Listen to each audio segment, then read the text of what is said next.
সারা দেশে তৃতীয় দিনের মতো চলছে অপারেশন ডেভিল হান্ট।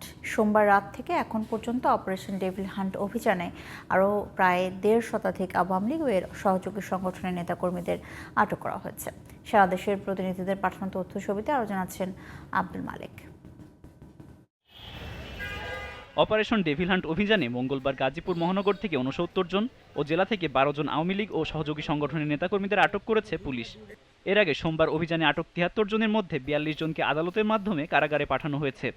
শনিবার থেকে এখন পর্যন্ত গাজীপুরে ৩৩৫ জনকে আটক করেছে পুলিশ।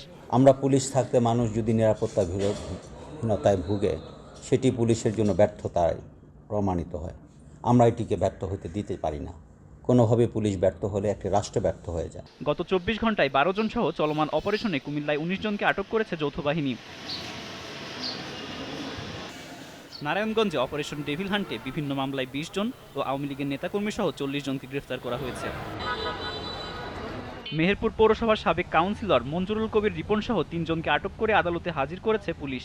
এছাড়া অপারেশন ডেভিল হান্টে মংলায় আগ্নেয়াস্ত্র ও গোলাবারুদ সহ ৮ জন, রংপুরে ১৮ জন, পাবনায় ১৫ জন, চুয়াডাঙ্গায় ৯ জন এবং শেরপুর ও পঞ্চগড় থেকে আরও ২ জনকে আটক করা হয়েছে। এদিকে মঙ্গলবার সকালে সিরাজগঞ্জ ৬ আসনের সাবেক এমপি চয়ন ও তার স্ত্রী এবং হবিগঞ্জ ২ আসনের সাবেক এমপি আব্দুল মজিদ খানকে আদালতে হাজির করে জামিন আবেদন করলে জামিন নামঞ্জুর করে কারাগারে পাঠানো হয়। আব্দুল মালেক, জিটিভি নিউজ।